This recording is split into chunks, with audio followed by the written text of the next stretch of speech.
ساتوی پسرو وینو دا د شهیدانو کور، دا د باتورانو کور، دا د باتورانو کور، دا د باتورانو کور، دا د باتورانو کور. ستا کاڼي او بوټي ټول مونږ ته لالونه دي، وینا پرې توی شوې دا سره لکه ګلونه دي. کلی څوک نیولی شي دا د زمریانو کور، دا د باتورانو کور، دا د باتورانو. السلام علیکم درنو قدرمنو لیدونکو، ستړي مه شئ. نن یک شنبه د 1440 هجري شمسي کال د عقرب یا لړم 25مه نیټه ده. درنو قدرمنو لیدونکو، تاسو تر دې دمه د افغانستان د ملي ټلویزیون د بېلابېلو خپرونو لیدونکي وئ. اوس تاسې پام راړو د لغمان د ملي ټلویزیون سیمه ییزو خپرونو ته، خو په سر کې څو مهم خبرونه. زه شاکر الله هڅاند یم.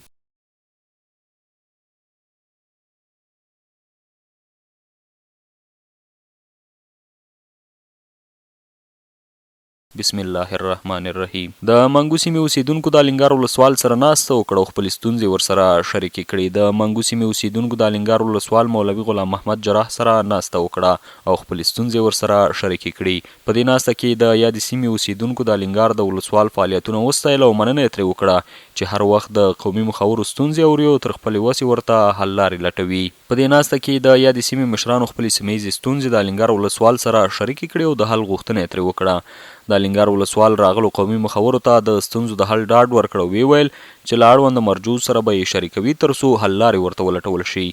د دې ترڅنګ د الینګار ولسوال ورته د ځنګلونو د ساتنې، د امیرالمؤمنین د فرمانونو د تطبیق او نورو برخو کې لازمي سپارښتنې وکړي چې د قومي مخورو لخوا ورته ډاډ ورکړل شو. د قرغۍ ولسوال د کاکه سیمې د علماو قومي مشرانو د ناوړه دودونو په اړه ناسته وکړه.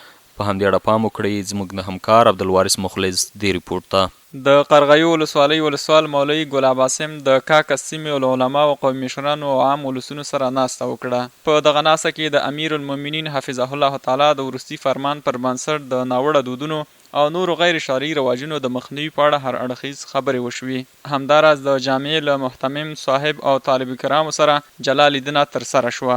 د دوی ستونزې واورېدل شي او د همکارۍ ډاډ ورکړل شو. د ناستې ګډونوالو د اسلامي امارات له اصلاحي اقداماتو څخه مننه وکړه او ژمنه یې وکړه چې د اسلامي اصولو د پلي کېدو او د ناوړه دودونو د له منځه وړلو په برخه کې به له نظام سره هر اړخیزې همکارۍ کوي. الینګار ولسوالۍ کې پر ریکشو د مبتذله کلماتو د پاکولو ګټورو پیغامونو د لیکلو لړۍ پیل شوه.